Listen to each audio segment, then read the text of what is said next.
On va maintenant parler d'un tout autre secteur. Il s'agit des produits à base de CBD. Ils se développent de plus en plus en France, portés par la législation européenne et malgré les réticences des autorités françaises. On va en parler avec Charles Morel, président de l'Union des professionnels du CBD. Bonjour. D'abord, un petit mot d'explication. Le CBD, c'est une molécule extraite du chanvre qui n'a pas d'effet psychotrope, contrairement au THC. Un petit mot d'explication. Absolument, elle se situe dans la même plante que le THC, le chanvre, mais elle est non psychotrope, non addictive, avec des vertus apaisantes, thérapeutiques nombreuses, sans effet secondaire. Des vertus qui ont été démontrées ? Qui ont été démontrées, qui sont documentées. Quel est aujourd'hui le cadre juridique ? Alors le cadre juridique, c'est un arrêté de 90 dont il est question, puisque il y a une nouvelle version, un projet qui vient d'être envoyé à la Commission européenne pour avis. Et puis il y a évidemment les principes fondamentaux de l'Union européenne, et notamment la libre circulation des biens, puisqu'il a été dit par la Cour de justice de l'Union européenne que le CBD n'est pas un stupéfiant et qu'il est un bien qui peut circuler librement. Pourquoi est-ce que la France est réticente ? On a, je crois, une confusion dans une option qui est prohibitionniste vis-à-vis du THC. Et comme il y a dans les sommités florales, dans les fleurs, une présence résiduelle de THC, mais qui n'a pas d'effet psychotrope, pour ce que nous pouvons en savoir, et des analyses qui ont été faites, il y a cette confusion. On est sur en fait un manque des moyens des services de police et de gendarmerie et de la douane.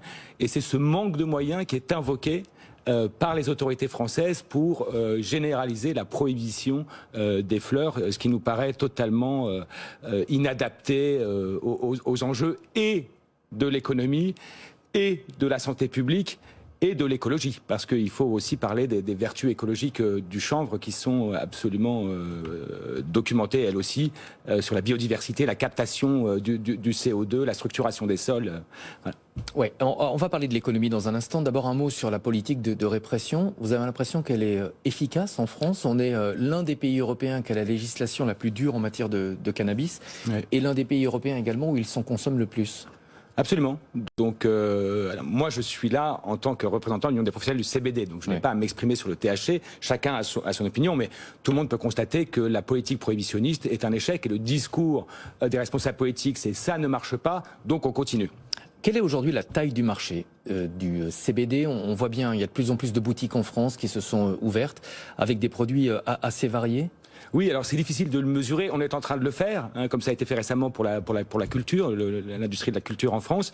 On estime que c'est près à 15 milliards d'euros à l'échelle mondiale et 700-800 millions d'euros à l'échelle française, dans le cadre d'une croissance exponentielle et qui pourrait évidemment s'accélérer dans le cadre d'un cadre juridique qui serait libéral et pragmatique. Quel est le potentiel justement de ce marché en France ? Il est considérable. Il est considérable parce qu'il y a les besoins, il y a le besoin de la population de solutions qui soient non médicamenteuses pour toute une série de symptômes. On parle de l'anxiété, on parle de l'insomnie, on parle des douleurs, on parle des effets secondaires de la chimiothérapie, par exemple, et notamment les vomissements. On n'a pas fini de documenter tous les bienfaits du CBD.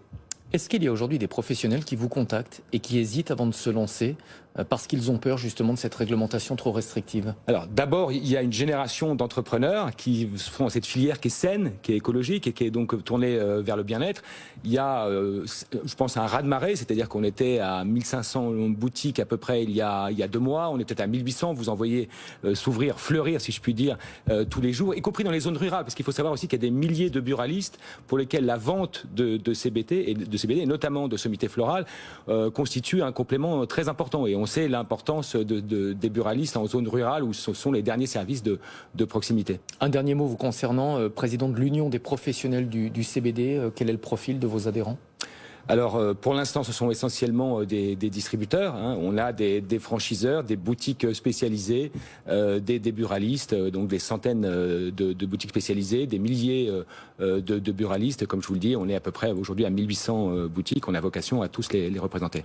Merci beaucoup d'être venu en plateau. Charles Morel, président de l'Union des professionnels du CBD.